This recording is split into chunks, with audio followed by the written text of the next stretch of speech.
with Angie Driscoll in South Wales, in Carmarthen, and I came down to talk to her a little bit about, she's going to be running away with dogs very soon, and I wanted to find out a little bit about her. I know she's a very accomplished handler, and she's done a lot in just 10 years. So, Angie, even I know from your accent that you're not exactly a local. Where did you come from? Well, my family roots are actually Irish, believe it or not, from the Driscoll clan. Oh yeah. But myself, I was born in England. I grew up in New Zealand. I went to university in Canada, and here I am via England, Scotland, and now Wales. Oh golly, that's a fairly colourful sort of a mixture. Anyway, you had a good look around. And Angie, when you came over from Canada first, did you come over here with the intention of getting into dogs and getting into all this, or did you get into dogs by accident? How did you, I got my first dog. I had my own consulting company in Canada, and I was working a lot of hours, and I was looking for a hobby. And I happened to pick up a tertiary education calendar and saw that there was agility, and I made a joke to Calvin, "Oh shucks, you need a dog." And the next thing, Calvin turned up with a little dog for me. You know, in my head and in my heart, I was thinking, gee, it would be nice to learn to train a sheepdog. And Calvin turned up with this lovely little puppy who was half Border Collie, half Australian Shepherd, who became a wonderful pet, followed us all over the world. But she was never going to be a sheepdog. So I then started to think of a holiday to the UK so I could go and buy a couple of dogs, which we did. We bought a couple of dogs, and then I bought a dog from California. Meg was that bitch. And when Meg got to about 6 months of age, I started to think I had a really good one. Even though I didn't know anything about dogs, I just had a feeling that this was something special. So one day I said to Calvin, how would you like to go to the UK and go trialling? And he said yes. So we did this crazy thing where we just sold up our farm in Canada and off we trotted to the UK, which sounds easy. It was actually quite difficult. Yeah. And I think if we had stopped to think about it, we wouldn't have done it. But I'm glad we didn't stop. I'm glad we were at the age where we could just pick ourselves up. You know, we didn't have any children. We had 5 dogs. We could just pick ourselves up and go. And we were looking for new challenges. And, you know, you've got one life to live. Go live it. And that was our attitude. So here we came, and we trotted off to Scotland and then down here, and haven't looked back really. That's deadly, yeah. So you really put yourself to the test there now, uprooting everything and coming over. And so you had Meg though, when you came over you had Meg, and like I always think of Meg, when I think of you, I think of Meg. Yeah. And can you tell me a little bit about her? Or is she a bitch now that you'd love to have her back brand new again, start again? Oh, if I could have my kennel full of Megs, I would. Even if I could have one more Meg in my lifetime. But perhaps I've had the best dog that I'll ever have, and that's a blessing. Meg was fantastic. You know, she put me on the team a couple of times. It was sad that I wasn't good enough for her. But it's good to have a dog that is far better than you, because she's the one that would get me out of bed every morning trying to improve, because I didn't want to let her down. Or, you know, I would go to the trial field and people would ask me, why do I have a good dog like that? That dog should be in somebody else's hands. And my only response was, she's mine. And so that would get me out of bed in the morning. It would get me out of bed. I'd be out here in rain, hail, snow, sunshine, just trying to learn to get to her level. Yes. You know, she was far better than me, and it's really good to have a dog that's far better than you. They certainly motivate you to get out there and improve. Well, I consider myself kind of selfish, but I agree with you there. I like a dog that's always a little bit too good for me, because they're pulling you along and making you keep up. Yeah. And it mightn't be in the dog's best interest, but it's definitely in ours, I think. And you kind of say that. Yeah, well, of course. And you know, at the end of the day, the dog is mine, and they have a nice life aside from trialing. Yes, they have to be work dogs, and yes, they go to trials on the weekend, but they also get to run in the forest, and they get to play with balls, and you know, they have a dog's life. You know. And for a border collie, what more do they want? Only that and plenty of work. Probably more food if you ask them. But yeah. Well, and there's the thing you said that with Meg, that you had a kind of a feeling, even though you were in Canada and she was 6 months old or whatever, you didn't know very much, but you had a feeling. Yeah. So I'm a kind of a feeling fella myself, but when you go to pick out your next dogs, like, and for this way with dogs, how do you decide which ones to keep? Because you breed some dogs and you've got to select. How do you decide? Well, sometimes the dog picks me. I think if a puppy will naturally gravitate to me and like me, I sure like them when they like me. But once I don't start them till they're about 9 or 10 months of age. I don't really know what I've got until after that. Even 6 months after that, I'm not sure all that I've got. But I don't know. I just pick what I like. What seems to follow me around the yard and what seems to have some athleticism. I like to watch them play, and I keep whole litters. If I breed a litter, I do keep a whole litter. Yes. And I let them play around. You've seen my play area here. They get to play around, and I get to see what sort of intelligence they have and what kind of athleticism they have. And we'll take them up to the hayfield when the hay is cut, and they'll run and run and run up there, and I'll see who's the last one standing. But I like a dog that's quite biddable, that will listen to me and be able to take command. And of course, you don't know how much natural ability they've got until they're on sheep. So I do keep them quite a while before I decide what suits me and what goes. That's very interesting that you keep the litter on and like you can see what you're breeding. I'd like to do that, but it's it's a big commitment and a lot of work. Yeah. And so, how do you have time for dogs now? What do you do for a living, or how do you? I suppose how do you, like, your hobby is kind of, it's the big thing now, but it doesn't pay the bills, or does it? Like, how do you make a living? Well, we have the rental accommodation here for guests that want to come and train their sheepdogs. Yes. We've got the pottery business that's ticking away as well. I've seen Kelvin's pottery. Yeah, I love it. Yeah. Yeah. And the dogs, I don't ever like to think that my dogs have to pay their way, because I didn't get into the sport for the money side of things. Yes. I got into the sport because I love my dogs. Yes. I love to compete, I love to train, and of course I love my sheep. Yes. I take a lot of pride in presenting my sheep well for trials. And I don't come from a shepherding background. I didn't even own a dog till Calvin turned up with my first little pet dog. Not even as a child did I have a dog. That's all the more incredible. You didn't even have any sheep background or any sheep sense or practice getting them in with your family when you're a kid or nothing like. None of that. I've had to learn that. Yeah, you're great evidence of what can be achieved in 10 years. Now, I wouldn't like to be trying to copy you, but it's very impressive, all the more impressive that you knew nothing about sheep 10 years ago. Well, I did grow up in New Zealand where there were 60 million sheep, so, we Look we out had, the car window. Yeah, pretty much. My grandfather had a couple of farms, so I was a city bumpkin and not a country bumpkin, but I did have an experience with other animals, horses. My grandfather trained racehorses, so yes. I did have that side to it. But no sheep, no dogs in my background. It was just something that I had in my heart that I wanted to do. And I think if you have a passion to do something and a desire to do it well, then reach for the stars and see what happens. How long have you been in Wales? We've been here 10 years now. Very good. And did somebody tell me that originally, when you came over first, it was your intention to set up in Scotland, but you ended up down here somehow? Well, yeah, we originally wanted to be in Scotland, but Wales is the place to be, isn't it? Yeah. We were working with the World Trial 2008, and it made sense for us to locate down here. We had help from local Welshmen, Myri and Owen, in finding a place to live, and we haven't looked back. And when you came to Wales first, were you a complete novice, or had you been trialling dogs before this? Oh, I was a total novice. I think I had one trial in Canada, which is an absolute disaster. It was a real train wreck. And I learnt very quickly that I wasn't going to go onto a trial field unless my dog could actually stop.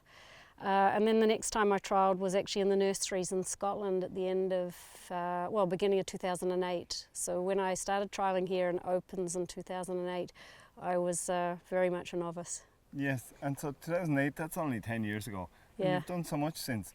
How did you, you must have really, I don't know, did you just immerse yourself in it down here with good handlers? What do you put it down to that you were able to, you were able to get so much momentum at such a high level so fast? Well, when I lived in Scotland, I had a lot of help from Bobby Dale, who I have a lot of respect for, and he really set the tone in terms of me understanding the discipline required to train a dog. And I've been gathering with Bobby, one of the best days of my life, and watching his Joe work on the hill this day really showed me what the end goal was, why we do all this training, because Joe was absolutely spectacular the day we went gathering. So I had a clear vision in my head right from the start as what the end result would look like, and that certainly helped. But Bobby Dial helped me a lot, and was the main person.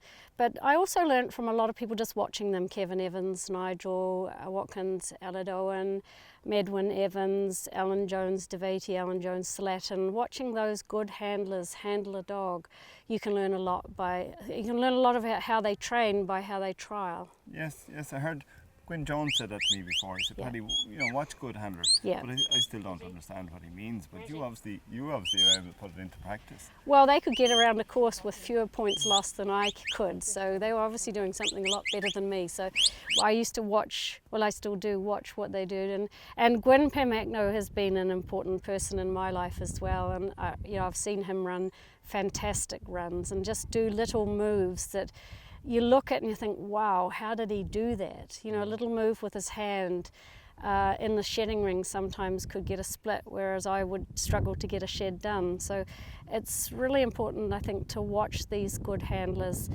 on a consistent level. And I don't mean standing and yapping to your neighbour over a cup of tea, actually standing on your own and watching these people handle and see how they're doing it and why they're being so successful time after time after time, because these boys and girls as well are successful on a regular basis. Yes.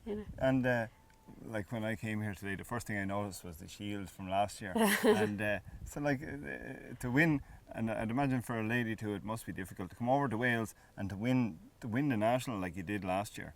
How did that feel? That must be like after 10 years, that must really feel like an accomplishment. Well, perhaps in 10 years' time I might appreciate it more. I don't know. Yes, it certainly is a goal and quite an accomplishment to win that. But that was only one day where I had a good run. And that's how I look at it. You've got to keep putting up consistently good runs. So, the trick is to try and win it again. Yes. I think that will be more special if I could win it again. The first time you think, well, it's a fluke. I remember Richard Montgomery saying to me when he won the English National, he spent the rest of his life, well, he's still living, the rest of his life so far trying to win it again and prove to himself it wasn't a fluke. Yeah, sure, it wasn't an accident. Yeah, and he still hasn't won a second one, so that's the test now. But I think at the end of the day, you don't think of yourself as being anything special just because you've won a trial. Yes. Still, at the same time, one thing that intrigues me, and I don't know, maybe you could give somebody a little bit of advice as regards, a new handler or an up-and-coming handler. What do you think it was that you did differently? Like I heard you saying you watch runs and you kind of ask yourself questions and all. What do you think, because we all look at the same thing, what do you think it is that you did a little bit differently that's got you so much success? Well, in one of my first trials I was running at Bobby Dial's place, Big Raymond McPherson was judging. And the standard was very high. Julie Hill was there, Bobby Henderson was there, Bobby Dial was running his dogs. And I remember sending my dog out and thinking that was a pretty good outrun. Yeah. Asked my dog to come forward, and it was my bitch Meg. She come forward nicely, and I thought that's pretty good. And halfway down the fetch, Big Raymond gets out of the car and he says, "I've seen enough." And I was called for standard. That was the day I learnt a lot about sheepdog trialling. I learnt that it wasn't just about going out and sending your dog and bringing your dog on any line, that I needed to bring them in a straight line. And that one piece of advice from Raymond really set the tone for the next few years about learning where I could lose points on a trial field. And that one comment about "I've seen enough" was enough motivation for me to try and sharpen my lines and make sure I had straight lines between obstacles. And that was a critical moment in a career, and I was just very lucky. It came in one of the very first trials I ever ran in. And so you think maybe that was like one of the most important pieces of advice, even though it probably wasn't intended as advice, but you took it as the most important. Yeah, definitely. I mean, if somebody gives you a piece of what some people might take as negative feedback, I took that as positive feedback, constructive feedback.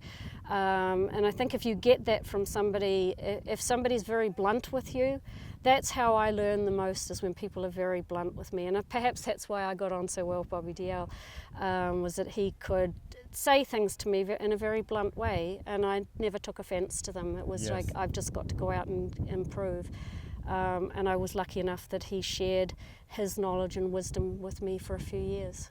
Yeah, I think it's probably not everybody can take constructive criticism or use criticism constructively. That's definitely very interesting. Well, you know, that's the way I work. Yeah. You know, I knew that Raymond was not trying to be nasty to me. He clearly got the message across that I was below standard, and I was below standard. End of the day, if the standard is only 3 points, I was well below it. So it comes down to then, if you want to improve and you want to get better, you kind of have to be honest with yourself and tell yourself the truth, or listen to the truth when you're told. Well, I think that's critical. I think one of the things that I can do well, perhaps a bit too well, is that I can see every mistake that I make on a trial field, and I come off the field. It would be very rare for me to say that I've had a good run, because I'm always picking holes at this, that and the other thing. Yes. And you know, looking at things that I need to be training. I'll often go to a trial, and if everybody's going on a right-hand out run, I might try my dog on the left just to see what I need to do in training. Yes, yes. You know? I like that. You're using the trials to see what you have all the time and what you need to work on. Yeah, of course. And you know, you're trying to improve your own skills, and you're trying to improve the skills of your dog, and you don't know what to improve unless you've tested them. Yes, yes, improved it. Yeah. Angie, you also train people, do you? And you help people, or do you travel around for clinics, or do you do it here? How does it work? Well, I do clinics abroad most of the time. About 3 or 4 clinics a year I go abroad. But we have guests here 8, 9 months of the year who sometimes come and ask for my help. So I love that part of it. I love helping people, especially new people, young people, you know, anyone new to the sport. I'm quite happy to help along their way, if they can have the same joy that I've had out of the sport. Yeah, I'd imagine it's great for somebody new coming into it, because you were that person only 10 years ago, so Yeah. you're no better person to show I still remember what it's like to be Yeah. a novice. Yeah, Yeah, and be to new. look up and, to all these guys, and here you are now with a national under your belt. But well, I it's still not- look up to all of those yeah, guys. well, that's otherwise nice. But and so then you have these facilities here Yeah. around us, and you've plenty of sheep. Yeah. How much ground have you here? There's only 70 acres here, but a lot of it is hill. So we have quite a lot of variety here. There's not much flat, a couple of hay fields at the top are flat. This is a lovely training field, because on a hill or a slight hill you can see every move the dog makes, whether it's correct or incorrect. The downside is if they don't stop when they're at the top of the hill, it's quite a way to run up there. Yes, yes. You know, you can get puffed, but it's a good way to keep your weight in check. And I've been looking around here, Yeah. and you know, I'm hoping you won't ask me to run my dogs here, because I can just see it. I can see a lot of places. It's a lovely place to proof a dog. I can see Yeah. a lot of places where they'll go wrong and Yeah, make mistakes, yeah. and it's a place to get your dog really right, or to get the width right, and things like that. Well, that's what training's for, isn't it? And there's the thing. I was always curious. I saw you in the Supreme, and I saw Kelvin only a couple of years ago in it too. How do you prepare for something like that, Angie? Like, I always wonder, you know, what are they doing in the background? Are they out like 4 or 5 times a day, or are they working in close at hand, or are they doing big outruns in big places? How do you like to prepare for? Or when does preparation begin? I know it begins when you start training the dog, but say on the year of a national, when do you start thinking about it? Like, is it in January or? Well, I'll say this right from the start, that to be honest, I'm not quite sure I know yet how to train for an international. You know, I've been to the international 3 or 4 times. I've made the Supreme once, and I was disqualified, which is a very humbling experience. But I'm still very new to the sport, and I'm still trying to learn what I need to do to get a dog to that level. Yes. That's a work in progress. You know, part of that is just simply a lack of inexperience on my part. But that will come with time. You know, hopefully I'll get another opportunity to be on a Welsh team, and hopefully another opportunity at the Supreme. In the meantime, you know, this year we've done some different things. We've gone to different trials. We've gone to bigger trials with bigger outruns, different types of sheep, just to give us some experience with different situations. And the dogs can benefit from that as well. But no, I'm not out here training a dog 3 or 4 times a day. I might take a dog out twice a day. that would be fairly unusual for me. I still believe in the once a day training, because these dogs, they go running in the morning with me, or they go on the bike with Calvin. You know, when they're doing 6-7 miles with Calvin or I, once a day training on sheep would probably be enough. But I do believe the best way to prepare a dog for working with sheep is to work with sheep. Yes. All this other stuff is nice, and I think it does have a benefit to their overall fitness. But I think a dog gets fit. It's fit for purpose. Yes. You know, we don't go and just be running to go and be a good tennis player. We have to go and play tennis. Yes. So I think you have to be very sports specific, and the dog has to have a lot of time on sheep.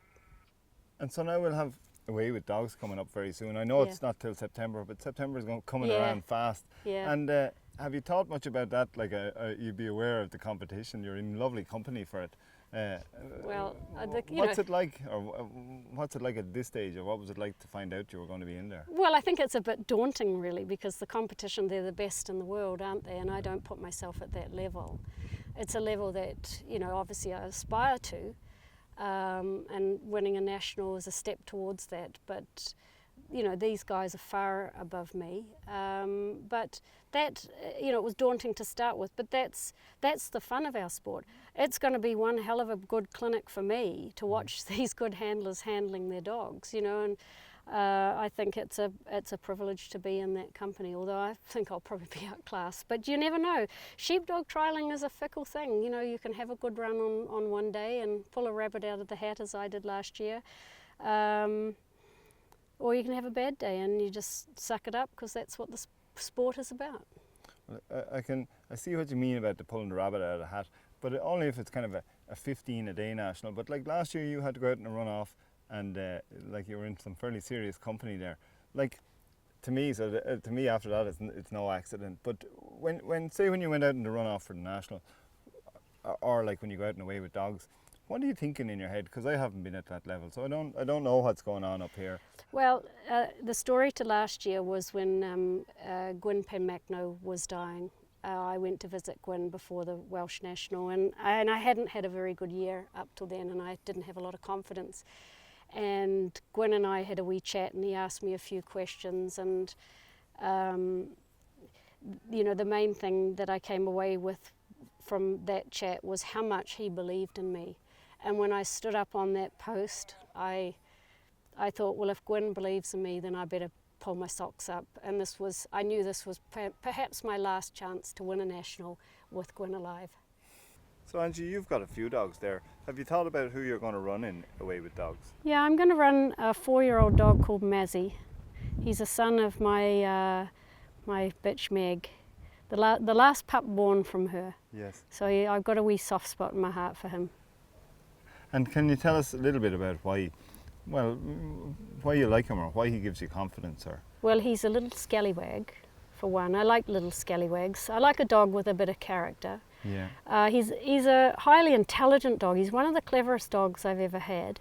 I'm not saying he doesn't have faults, because he certainly does, but I like a dog with brains. Mm-hmm. And for the work that I do here on the farm, he's terrific. Yes. You know, when I'm bringing sheep off the hill, I don't want my sheep to run down the hill fast. They've got to bring them quietly. Yes. And he's a terrific dog for that. He's a terrific lambing dog. And I enjoy trialling with him. You know, he's very, very responsive to command, and he can work naturally as well. And I like that balance of dog. That's the type of dog I've got to have here on the farm, is a dog that can work on their own when I can't see them and not run sheep into a fence. Yes. And that will do a decent job on the trial field as well. That sounds really good. I look forward to seeing him.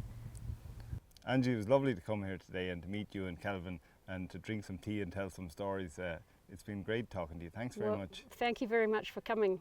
Okay, Paddy, come on, let's go run your dog. Put your money where your mouth is. I'll show you. Come now. on then.